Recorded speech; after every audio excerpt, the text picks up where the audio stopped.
Welcome to Taking It to the Streets. I'm your host, Andy Goldman from sunny St. Pete, Florida. This is the show where we take it to the streets, knowing if we don't, the streets will take it to us. Welcome to Taking It to the Streets. It's Andy Goldman. It's playoff time. This show brought to you by Wrightwood Medical, www.wrightwood, WRIGHTWOOD medical.com, or directly 773-848-7100. Your leader in used and refurbished medical equipment. They'll buy back your old stuff. They'll sell you refurbished equipment, always with a warranty. Mike McLaughlin, like our show notes intimated last week, at the very beginning, we thought we were getting a lawyer from South Tampa, an unknown guy. And we thought we were getting somebody that we could kind of push around like we did Colin Cowherd a year ago here on Taking to the Streets. What we didn't realize was we basically got Reggie Hammond. We got a guy like Reggie Hammond that kicked the door down of Taking It to the Streets. Folks, this guy went 61% for the season. When you do that, when your friend does that, or when your friend's friend does that, you make sure you reach out to me. Umpteen decades from now. Okay, this is all documented for those that, just go back into our library. This isn't ESPN. We don't start fresh every week. We understand that this is a continuum. This is not a fresh start every single week. So 33-21, Mike went for the season. I did not do well. I went 24-28-2. 46%. So it is what it is. I'll extend my hand in gratitude to you, Mike. I know you want to know when I'm going to extend that to the Chicago Bears, but I will extend it to you because you proved that you were the better handicapper this season.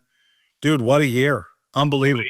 And I just want to tell you, I've been it's finally nice that I can sit during this podcast and take the horseshoe I must have up my ass, because it takes good evaluation. I'm not saying I didn't get some games right, but you get lucky in games, and that's just the way the NFL is. I mean, I understand it was over the course of the season, but the horseshoe was nice to get out.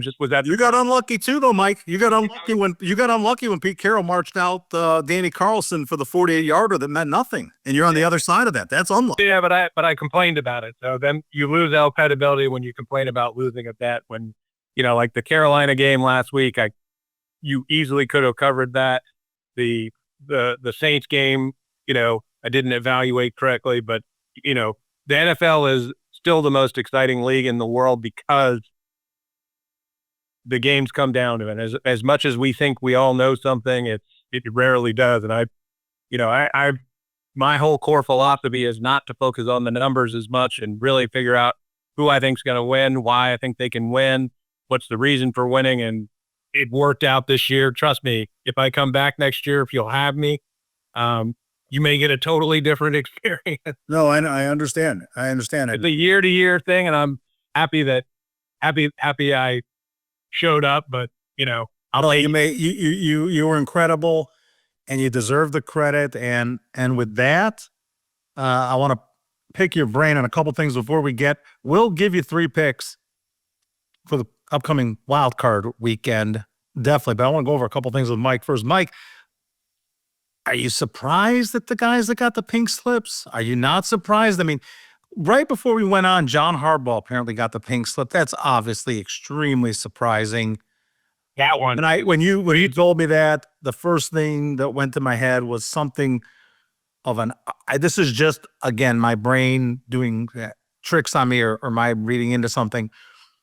I read into that there must have been some major fight in the GM's room where John left and put his resignation on the table. I don't believe John probably got fired. So that's just my 2 cents. I don't know where you fall on that. That's a solid guy. He's the Joe Paterno of the Ravens. They've always been great with him. The loss on Sunday is completely not on him. It's not on Lamar. It's not unlikely. They did everything right. I never apologize for the loser. but they did everything right. You don't lose your job over that.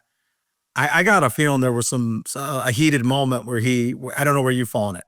And I don't have any inside knowledge on this, but it has seemed unusual this year when you've heard quotes from Harbaugh when they've asked him about Lamar, and you never really got a straight answer. And I was never sure, is he playing coy or does he really not know? I don't know what the communication level between Lamar and Harbaugh is. And John or Jim Harbaugh, when he gets fired, it's because he's worn his act too thin. I mean, when he gets in there, he's a great schemer, he's a great thing. But eventually, guys, it starts to fall on deaf ears because he's such a hard ass. John has never been that way. You don't stay at a job for 18 years if you're like that. I mean, Jim Harbaugh is like a supernova in that he burns bright and then burns out.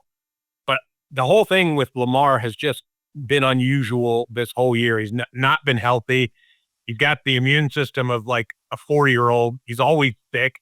He doesn't practice. There was starting to be, I don't know, if like last week, there's been rumors coming out about Lamar and how maybe he's playing video games. That I don't know where that's coming from, because a lot of times when that's coming from someone, it's from agents talking to one another.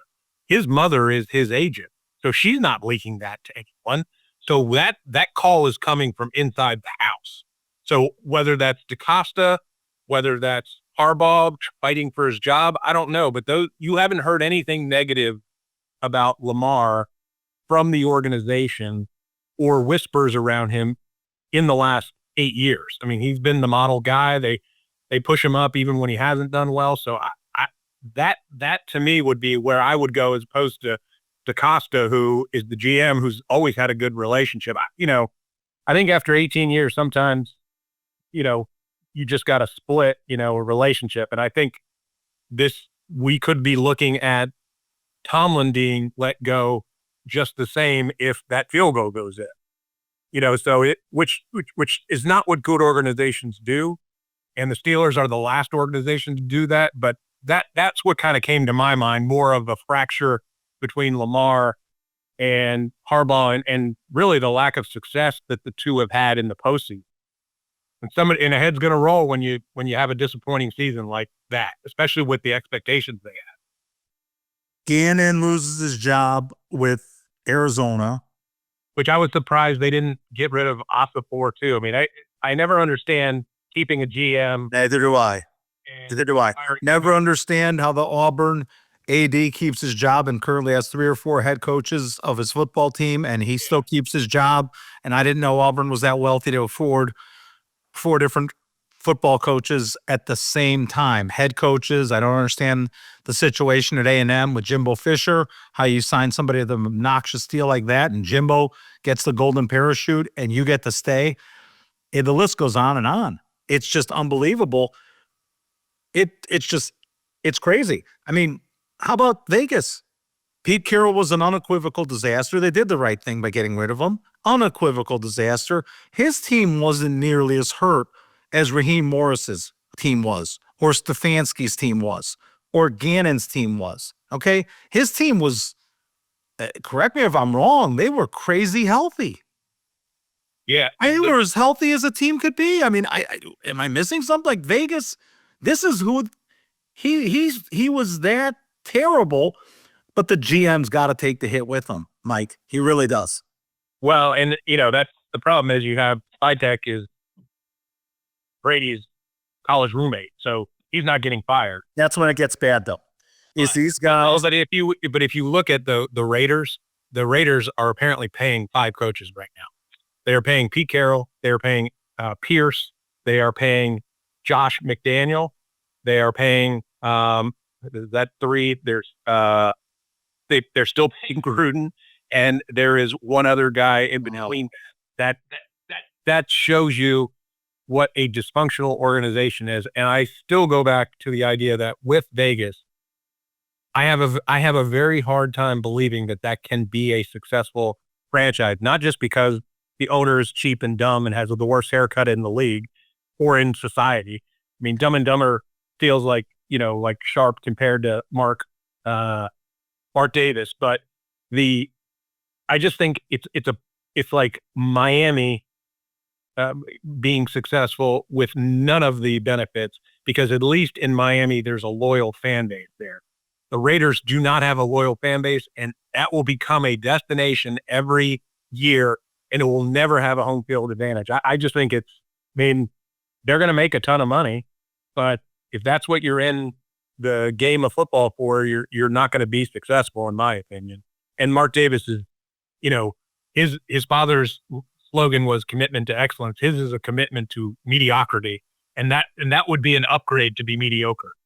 The other thing, Mike, to tip off to the road paved to professional sports hell is when you take the guy that was the stud on the field, the generational stud, you move him up to the front office and expect similar results because he was a generational stud. So we saw with Elgin Baylor running the LA Clippers for generations into the ground. Then we saw Jordan, worse than Elgin Baylor, with Carolina.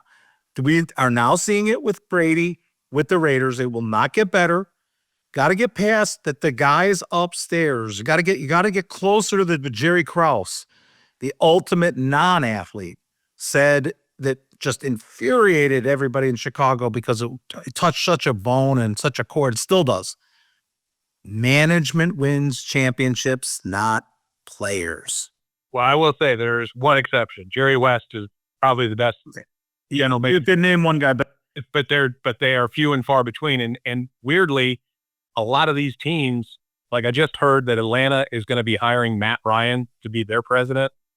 Terrible call. What does Matt Ryan, and he's keeping his job with CBS.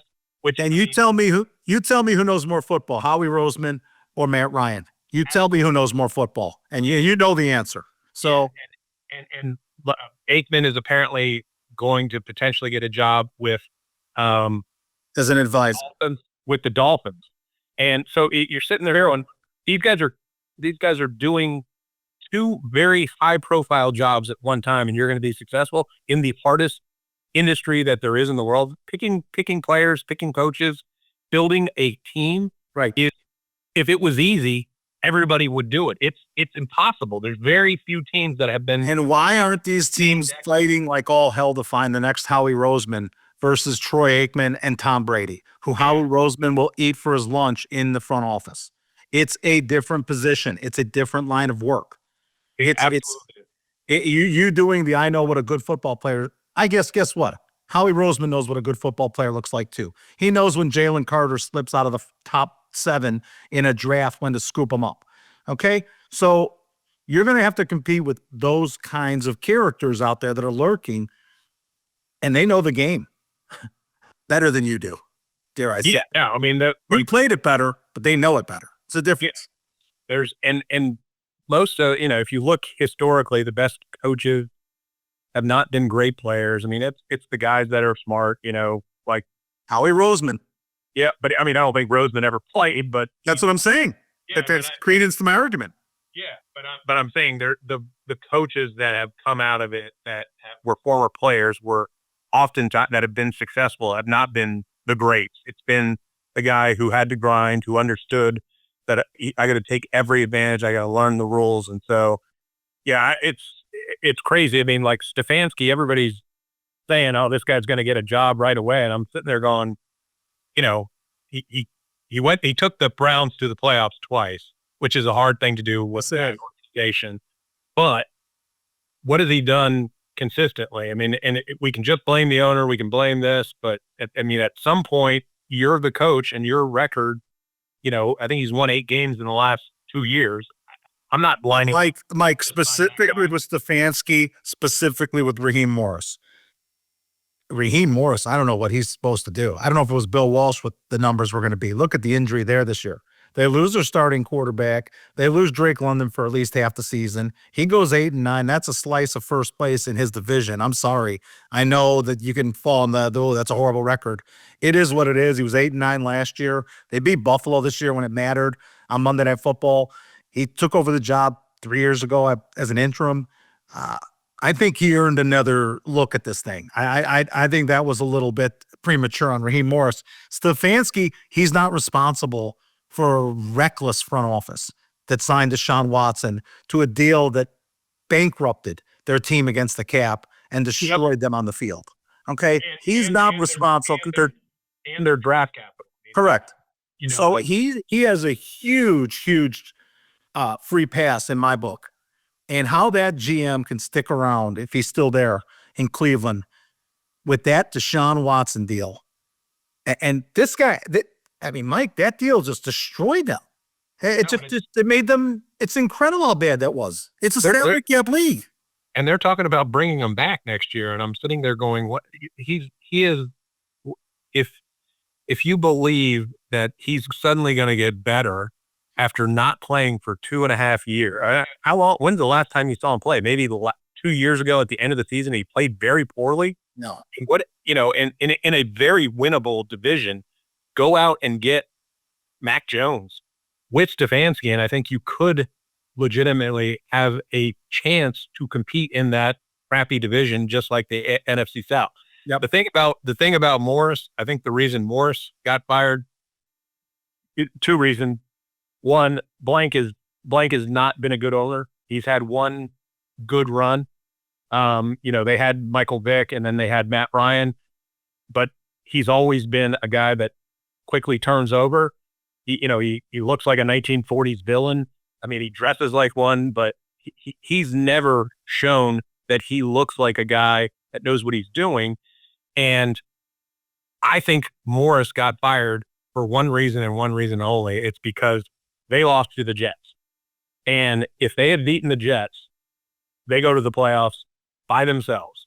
And the under expectation, the defense played well down the stretch. They were one of the better teams. And as much as we killed them, all of us, for spending that draft pick on Pierce that the Rams are getting, that guy had 10.5 sacks this year. You're not getting that necessarily with the 16th pick in this year's draft. So it's easy to point, but I also think Morris is a guy that is a coordinator. I don't, just like, Fangio's not a head coach. He's a great coordinator. I think Raheem is going to make some defense really good. But I just don't know that there's enough quality candidates to go around for the open positions. They're talking about Nagy going to Tennessee, like that's a done deal. What did you see with the Chiefs in the last 2 years? I'm a Nagy guy, you know that, because now you're going to take me down the Trubisky road, because he's the only guy that made Trubisky a Pro Bowler. I understand. He's an alternate. I get it. You're right. But I'm a big Matt Nagy fan. I can't believe it's taken this long for him to get a second chance at a head coaching job. So I'm totally fine with that, especially if they're going to be grooming a young quarterback. Remember, Nagy did groom a young Pat Mahomes. He groomed Trubisky into a Pro Bowl alternate. It is what it is. He's got a decent resume. That Kansas City was prolific. So I'm a big Nagy fan. I'll sign off on that one all day. But but again, in comparing this coaching cycle to last year's coaching cycle, with Ben Johnson, Liam Cohen, Vrabel, the guy from New Orleans who Kellen Moore, the one guy who the jury is out on is Aaron Glenn, who looks like maybe in over his head more so than anyone. Right. The Jets are like as volatile and poor of an ownership team as the Raiders are. So I'm actually surprised he kept his job. But Woody Johnson is busy, working as an ambassador and staying out of meddling. But I just think he's the one guy. But you're not getting 4 studs this year. It's weird. The candidates this year are not ideal. But I'd move heaven and hell if I were a team to get John Harbaugh. I mean, he's a culture builder. Started off as a special teams coach. He's not a position coach. He understands how to build a team, how to make it, how to run it, and he is the number one candidate if he wants to coach. And I could see him taking a year off just because 18 years in one place, you're not going to want to rush in I got you. to the next. Got you. I'm in love. I'm in love with the Nagy call in Tennessee because I'm in love with what I saw from Tennessee down the stretch. I love what he's going to bring. They've obviously got to get him some wide receivers. That goes without saying. But Ward looked like he had something in him the last 6 weeks of the season. Nagy knows that. Nagy's sharp. And if he can do it with Trubisky, and he took that team, I think, 2 of 4 years in Chicago to the playoffs, he can do it with Ward. With the right coach, and I'm not saying Nagy is or isn't, but with the right coach, that team could be next year's. Yeah. Hey, Yeah. Well, they can have the turnaround. Next year's Jags. Yep. I mean, Next year's Jags. Next year. Yeah, we're both seeing it. They played great down the stretch. They just did. I mean, they were in over their skis last weekend against the Jags. It was not their year.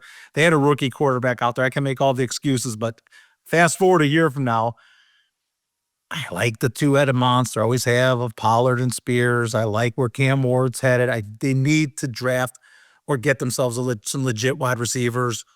Yeah, and they got money to spend because they have 120 million against the cap. They're loaded. Yeah, they're loaded. And so I mean that's the type of situation. But again, everything comes back to ownership. I think you don't see successful teams with bad owners. And Amy Scrunk, who is their owner, when they fired Callahan, she didn't even show up at the press conference. That's a sign. No, it's horrible. It's like, but right, they're going to get somebody like CeeDee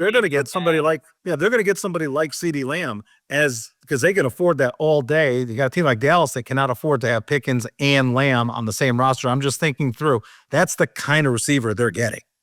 They're absolutely getting somebody like that next year. So and they can turn it around quickly because they'll have a last place schedule. Right. All right, folks, here we go. We're heading to the playoffs. It's a fresh slate. Oh, no, I want to keep it. Yeah, exactly. I know you do. It's a fresh slate. All right, I'll go first because it's been all season. I've had to give the stage to Mike because he's had the tea.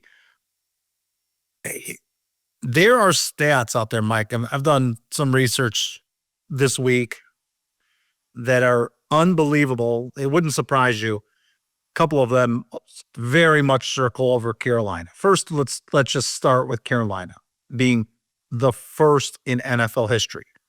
They're the first team that's gone to the playoffs that's never won as a favorite.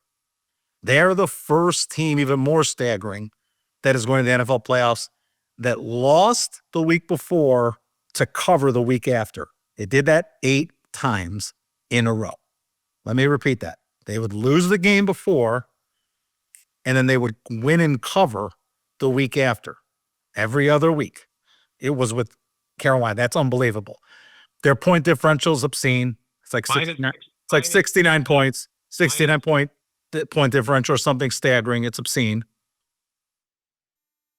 And they also have another bad angle going. Those aren't bad or good. That just is. I mean, they're coming off of a win, so you have to see that maybe as a bad for them. But the theme that I found most going into Wildcard weekend, Mike, again, it's a horse racing angle. You never want to bet on what's called a first-timer, first time at this condition, first time at the allowance, first time stepping up in class. So who's the firster in this role? Rookie quarterbacks. They've been awful. Let me just open up everybody's brain. Rookie quarterbacks in the wild card round versus a quarterback that's been to the playoffs, 40-20 ATS against the spread. It's been a bloodbath. So when you wonder about why the line is the line with Green Bay and Chicago, other than just the incredible message that Vegas is sending, if you think I disrespect the Bears, oh my God, what do you think Vegas thinks of this team? I mean, it can't be more insulting. If you think that I don't show them respect, then take a look at how Vegas looks at them. But the thing is, rookie quarterbacks have been an abomination in the wild card round. That's Drake May. Expect choppy water for Young with Carolina. And your boy. And Caleb Williams. So you can forget in Chicago, you can have your amnesia and forget that you're down 16 going in the fourth quarter against Detroit. We didn't need the game all that. The week before, you allow 42 at San Francisco. They come back and get 3 points against Seattle. Vegas won't forget. You can forgive and forget. That's fine. They know that this team's a pig waiting to get and the third look, and they get a home game and they're a dog. Unbelievable. I'll start with the Rams minus the 10.5 over Carolina. Yes, it's painful to bet against Carolina. Yes, it's insane to lay double digits. Another stat, this will more than likely be the largest home dog in the Super Bowl era in the wildcard round. This is a 10.5 point home dog. Okay, that will more than likely go off and I think it's going to go up. Now, again, for the amnesia folks, if you think that Carolina can't do this, I'm going to take the Rams. But I'm not doing it with the thought that Carolina can't beat them. They already beat them once this season. So they can do it. In 2023, if you remember, Miami marched in with a backup quarterback, Skylar Thompson, to a 10 below zero Buffalo. Every stat with Miami is always they can't play if it's not 32 degrees. Okay, they hung in till the end, if you remember, folks. So I think it was a 14-point line. They lost 34-31. The year before that, Pittsburgh, Kansas City played in the wild card round. It was another massive line. I think it was 13. Now, Kansas City covered that. They won by 20. So take a deep breath about Carolina can't do this against the Rams. I'm against Carolina in this spot because they won last week. They've proven they can't win. They lost. So they're dangerous. They're dangerous. But they screwed up because they've actually lost twice in a row, not once. It's not that I love the Rams. It's just something in me tells me that the Rams are going to cover this number. So long-winded answer, but I'm going to go with the Rams. My first pick, minus 10.5. Yeah, and the thing with the Rams is they can score against anybody. They've proven that all year. And I think if you put 30 points on Carolina, Carolina's not putting 30 points up against anybody. And the Rams will put 30 up. So, I mean, I stayed away from it just because I don't want to even be involved with influencing Carolina one way or the other because I think they're garbage. And I think Bryce Young I think they have a long, hard decision to make because I don't see that if you watch that game that I saw anything special about him. And you cannot be thinking that we are making our long-term future with him. But something about, I'm thinking of Marshawn Lynch beating the Saints when they were 7-9. I mean, it's like one of those things. It's just to stay away because the number's too big. But the Rams are putting 30 up, and I think if I was picking, I would definitely take the Rams because I think Carolina sucks. So my first, I thought the lines were all pretty spot on. I'm taking Houston -3 over the Steelers. I think that the Steelers accomplished what they wanted to accomplish by making it into the playoffs. Mike Tomlin got to keep his winning streak going. The Steelers have been, what we used to call it when Florida State played baseball in Omaha, they would always call it 2 and Q because they get 2 and disqualified. That's the way the Steelers are in the playoffs. And everybody can tell me, hey, I'm being biased, that you're not paying attention to how good Rodgers played. Rodgers played good against a bad defense. That's not the Ravens are not the Ravens. And the Ravens were in that game until they kept getting players knocked out and still had a chance to win. I don't think the Steelers' defense is very good. I don't think their offense is very good. I don't think DK Metcalf will be able to exploit the matchup against Stingley. And I'll take Houston, even though I don't trust Houston's offense. I think the best unit on either side of the ball is Houston's defense, and I don't think it's close. I don't think that there is anyone that could say, hey, the Steelers are better at X in comparison to how good the defense for Houston is against anyone. It's one of the most elite units in football. So defense wins games. I'm not worried about traveling to Pittsburgh. So I'm taking Houston, holding my nose because I don't trust Stroud and that offense, but they're against this defense, meaning the Pittsburgh defense, it's not your father's Pittsburgh Steelers anymore. So give me Houston -3. Nope. We know we're going my second one. Green Bay over the Bears, -1.5. And you can't, like I said earlier, disrespect the team more. I thought I did, but I guess you do. Vegas, but Mike, Vegas concurs with everything I've said per the numbers. Okay, right now, the Bears are catching 66% of the bets. It opened at Bears -1.5. It's moved to Green Bay -1.5. That's called reverse line movement. That's called Vegas looking for every inch, every penny of Chicago money that they can find. Every penny of Chicago money, unless I'm a lunatic, Vegas is looking for. It's possible You don't agree with that? That's right. They're looking for you at a couple different fronts. They're not looking at it just because of the 42 they got put on at San Francisco. That would be enough for me. They're not looking at it for the bad one against Detroit, the last game of the season.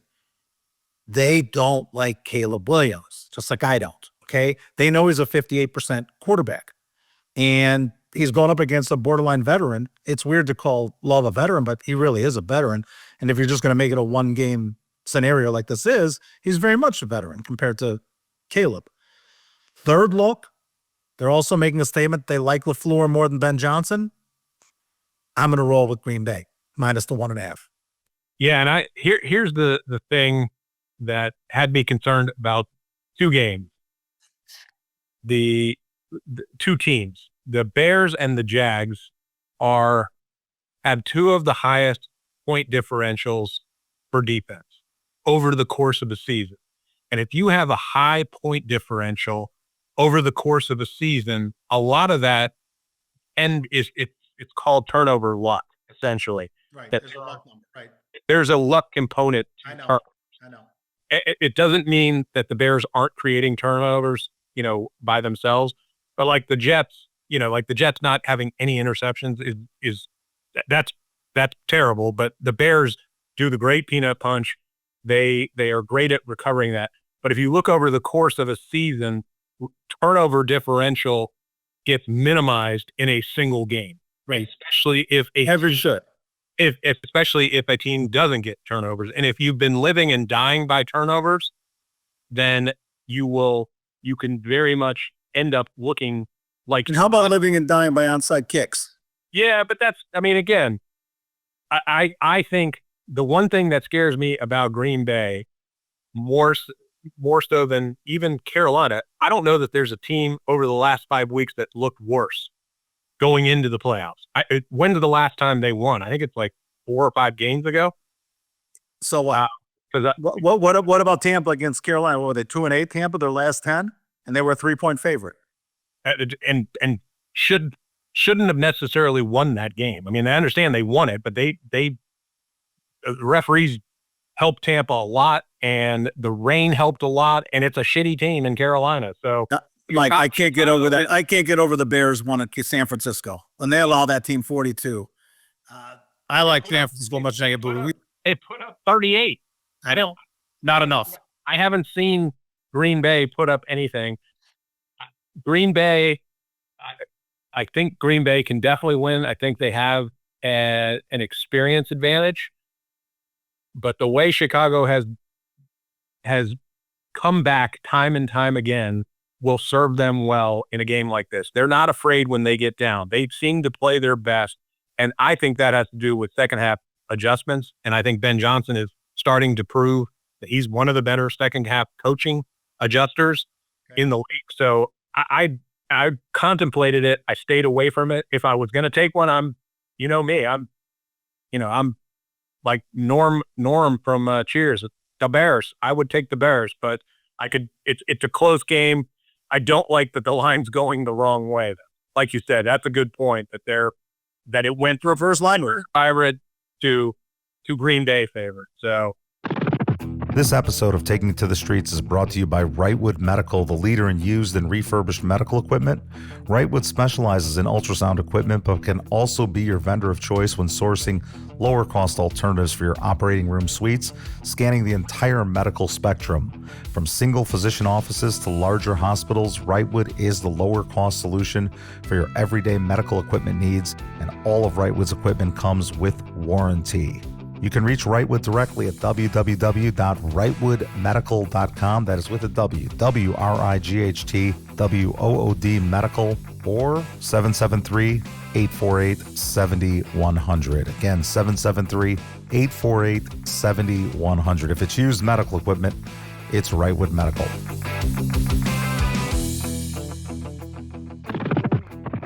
All right. Well, I'm going against your manifesto of betting against rookie quarterbacks. I actually think this team has done better than they're getting credit for. They have added the easiest schedule. I don't have any doubt that New England is potentially a paper tiger. But I think that the advantage that they have is, I think Drake May, if you look at his completion and why he's not getting the MVP, is kind of crazy to me. I mean, it sounds like it's going to Stafford. Stafford ended up with the number 5 overall position. I don't know how. When's the last time a guy that on a not like they're a talent poor team. He's got receivers that any team would be their number 1 and number 2 on almost every team in the league. There's very few teams that have better 1s and 2 than Puka and Devontae Adams. So it's not like he's doing it with the talent that May is doing it. May's got sort of a washed Diggs. He's got Booty. He's got the barefoot guy. I can't remember his name. The weird barefoot guy, Mac Hollins. So the Chargers. It is not a bet against. I love Jim Harbaugh. I think he's a great coach. I think he will have this team ready. I think the Chargers defense is exceptionally underrated. The 3.5 scares me, the half point. But I just think that New England will have enough to pull this out. I think they're one of the best coached teams from start to finish. They excel on all sides of the ball. And I just think Herbert gets all the love in the world, but he's not performed. He's not shown up in the biggest games at the biggest times.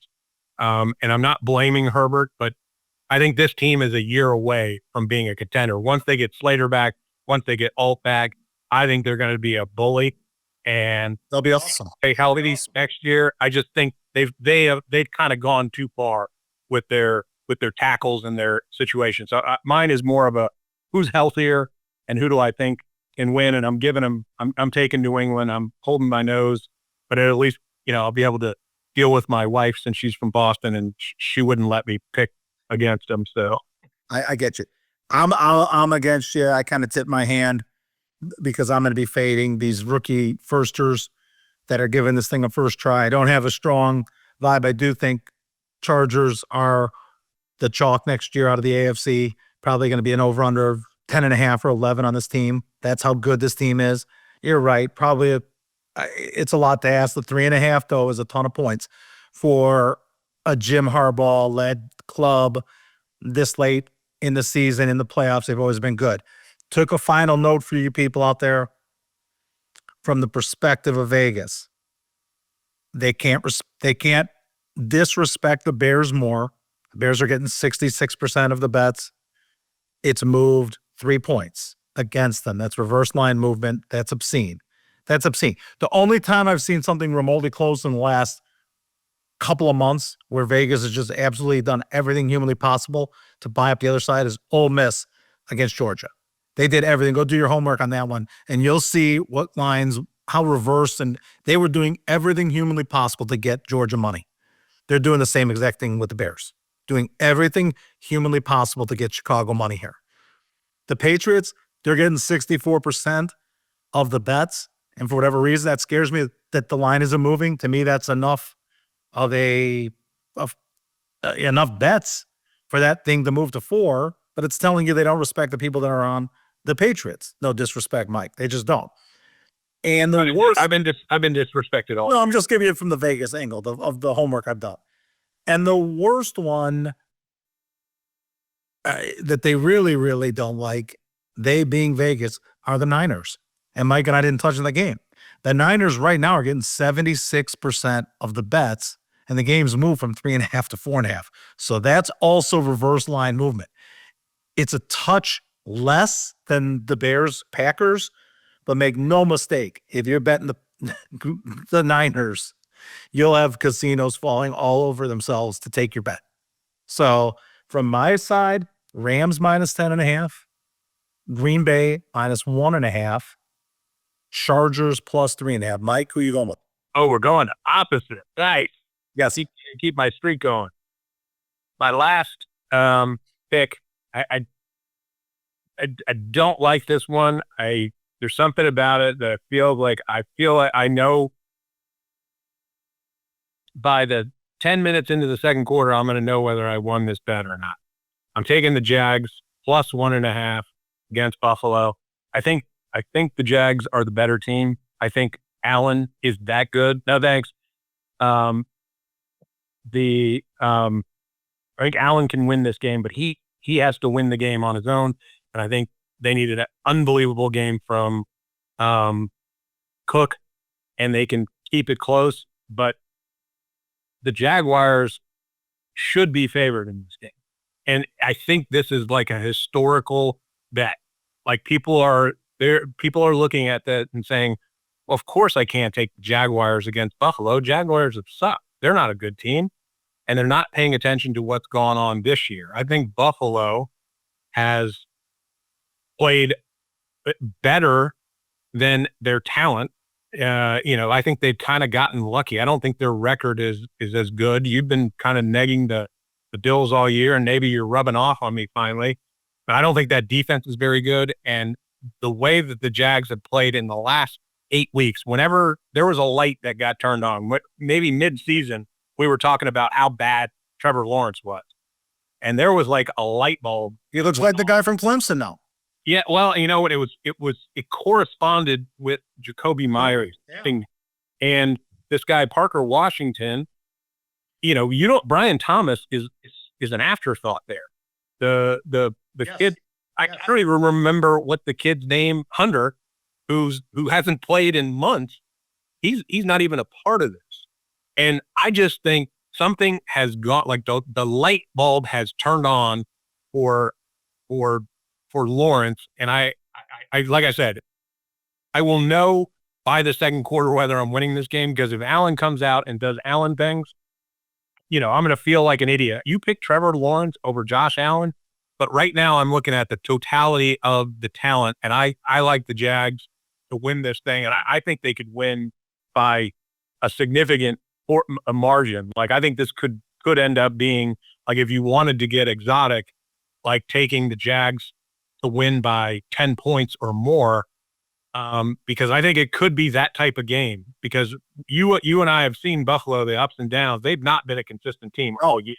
And Mike, I'll give you another side note. Yeah, I'll give you a side note. As a guy that watched a lot of Jags football, I think they'd be wise to shop Hunter in the offseason, because quite frankly, they don't need him. And the market is still big on this guy. And there are a lot of teams, though. I mean, I'm serious. They're that good on defense where they don't need him. They sure as hell didn't draft him for the wide receiver. That's the carnival part of it. They drafted him as their cornerback, and they don't need him. Like they've been shutting people down. Yeah, but they could get the world for him. You add him to that defense and get him to exclusively focus on being a quarterback instead of doing, hey, he's going to do this. He's going to do, stop trying to make someone Deion Sanders. Deion Sanders, when he came into the league, did not come into the league for the corner. He was a quarterback who, after many years of mastering the quarterback and being a special teams ace, and he was an amazing punt returner, he didn't come in with the expectations that he was going to play two ways. So I would say that I think you give Hunter a full 2 years at corner, and if you can get a guy like Stingley, it changes your defense completely. I wouldn't shop him. I just would say, you don't play offense anymore. You are exclusively on this side of the ball. If you want to do something offensive, we'll put you at punt return. But that's the only thing you're doing. That's what it was good enough for. My only thing, Mike, is I'm high on Jacksonville like you are, and I just think that the market's never going to be bigger on him. If you let him play for 2 years, he could be a ball. We're not certain that he's not a ball. We're not certain, like you made a good point about Lamar Jackson having the immunity system of a 4-year-old. This guy gets sick a lot. This guy has, so I'm just saying, I think Jacksonville's there. I really do. They're all, because if you look at the team, it's littered with veterans. This is not an up and coming team. Lawrence has paid his dues. Etienne has, to a degree, paid his dues. Jacoby Myers sure as hell's paid his dues. They found a stud in that tight end, Strange. They have found guys. It's there. I don't trust them. I want to be on your wagon. I'll tell them if they blow Buffalo out, you're going to have to contain me next weekend because I love the thought of it. I'm not scared of Buffalo. That's what scares me because I'm not scared. I want to be more scared of them, but I've watched them all season. They've been bad. Okay? They've been bad. When they needed it against Cleveland, they got stretched to the gills and barely got out alive and shouldn't have gotten out alive. The game against Pittsburgh late in the season, again, Pittsburgh's fumbling the ball all over the place in the second half. Mike, they're just unimpressive. Their loss to Atlanta, I can't forgive. There's too much on the rap sheet for Buffalo. This is not their spot. And I think they're also going to play desperate and tight, which makes me like them less because I've been saying it all season with you. Allen turns 30 this offseason. This is a now or never kind of off thing for them. And we both know this is not a championship team, and they're running into such a live team with Jacksonville. Yeah, and great quarterback play can get you out of a lot of things, but their defense is what I'm betting against. I'm betting against Buffalo's defense. One other note on the New England game, because I forgot to mention that it is supposed to snow. So that I feel like that could play actually into the Chargers' advantage if they had their full complement of offensive line. I think New England with their two-headed back can pound the ball. So that's why because like I said, that's one of the things you should always be looking at, especially late in the year. Jacksonville, I don't have to worry about because it just smells because it's Duval County. But those are the things you should be. Mike froze on me here. I don't know where he went. Mike, you there? I'm here. Okay, so Mike came back. Cool. All right. He just was for a second. I was thinking Chicago is. I looked on theirs Sunday. They're playing Sunday, right? It's supposed to be 29, and sunny, so it's not. That's not. No, I think the Bears are Saturday night game. Okay. Well, it's still supposed to be nice weather. Yeah. It's gonna be fine. It's gonna be fine. Nope, but 85% chance of snow. Sorry. We got to wrap it up. We look forward to seeing you for the divisional round, same time, same place here on Taking It to the Streets.